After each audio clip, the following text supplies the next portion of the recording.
कभी अपने इर्द गिर्द की चीज़ों को देखकर हैरानी हुई है कि वो कैसे इतनी परफेक्टली बैलेंस्ड हैं? इस सारे तवाज़ुन और इस्तेहकाम के पीछे एक बहुत ही दिलचस्प राज छुपा है। आइए आज इसी राज से पर्दा उठाते हैं। शुरू करते हैं एक हैरत अंगेज मिसाल से।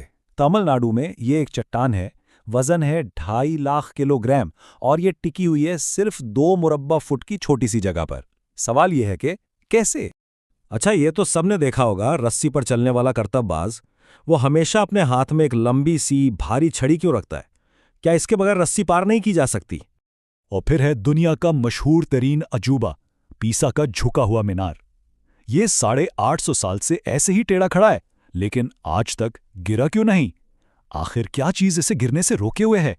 हैरत की बात यह है कि इन तीनों बिल्कुल अलग अलग नजर आने वाली पहेलियों का जवाब एक ही है, और वो जवाब छुपा है एक छोटे से जादुई पॉइंट में। इस पॉइंट को कहते हैं सेंटर ऑफ ग्रेविटी, यानी मरकज़े सकल। ये किसी भी चीज का वो एक खास पॉइंट होता है जहां हम ये मान सकते हैं कि उस चीज का सारा वजन एक ही जगह पर काम कर रहा है। यही वो पॉइंट है जो इस चीज के परफेक्ट बैलेंस को कंट्रोल करता है। अच्छा, तो सवाल ये है कि ये पॉइंट आखिर होता कहां है? पहली नजर में तो यही लगता है ना कि ये हमेशा चीज के अंदर ही होगा, जाहिर सी बात है ना? चलिए इस बात को एक बहुत ही मजे के तजुर्बे से चेक करते हैं। 2 कांटे लें और उन्हें एक दूसरे में इस तरह फंसा दें। अब इन दोनों को एक गिलास के किनारे पर टिकाकर देखें। अरे वाह, ये तो बिल्कुल परफेक्टली बैलेंस हो गए। लेकिन मजे की बात यह है कि इस पूरे सिस्टम का जो सेंटर ऑफ ग्रेविटी है वो कांटों के नीचे इस खाली जगह में कहीं है। तो इससे क्या साबित हुआ? यही कि सेंटर ऑफ ग्रेविटी किसी चीज के अंदर तो हो ही सकता है, लेकिन ये उस चीज से बिल्कुल बाहर खुली हवा में भी हो सकता है। जैसे इस कटी हुई रिंग को देखें, इसका सेंटर ऑफ ग्रेविटी भी इसके बीच की खाली जगह में है, लेकिन फिर भी इसे धागों से उसी पॉइंट पर सहारा देकर बैलेंस किया जा सकता है। अच्छा, तो सेंटर ऑफ ग्रेविटी का तो पता चल गया, लेकिन कहानी यहां खत्म नहीं होती। असल राज सिर्फ इस पॉइंट में नहीं, बल्कि इस पॉइंट से निकलने वाली एक लकीर में है, जिसे हम कहते हैं लाइन ऑफ ग्रेविटी। ये क्या है? ये बस एक तसव्वुराती बिल्कुल सीधी लकीर है जो किसी भी चीज के सेंटर ऑफ ग्रेविटी से शुरू होकर सीधा नीचे जमीन के मरकज की तरफ जाती है।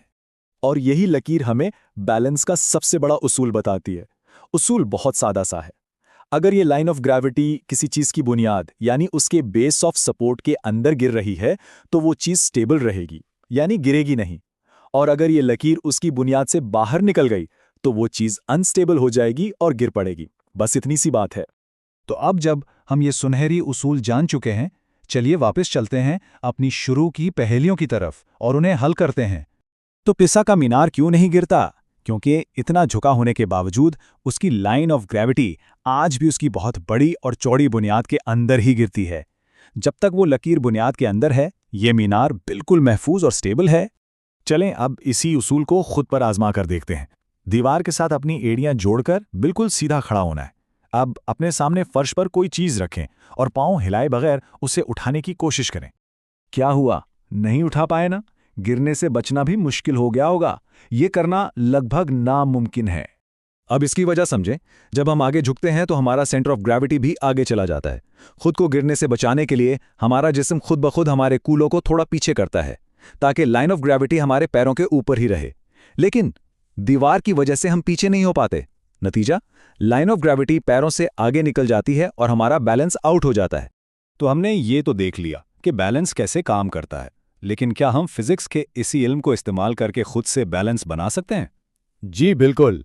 अब आते हैं रस्सी पर चलने वाले की तरफ। सोचें, अगर रस्सी पर सिर्फ एक करतबबाज हो तो उसका सेंटर ऑफ ग्रेविटी ऊंचा होने की वजह से गिरने का खतरा रहता है। अगर एक सीधी छड़ी ले ली जाए तो कुछ मदद मिलती है, लेकिन सेंटर ऑफ ग्रेविटी अब भी रस्सी से ऊपर ही है। असल कमाल तब होता है जब इस छड़ी को नीचे की तरफ झुका दिया जाता है।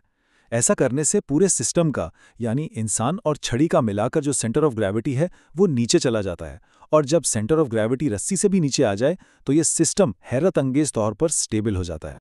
बिल्कुल यही टेक्निक इस्तेमाल करके, यानी सेंटर ऑफ ग्रेविटी को नीचे लाकर, एक पेंसिल को भी इसकी नोक पर खड़ा किया जा सकता है।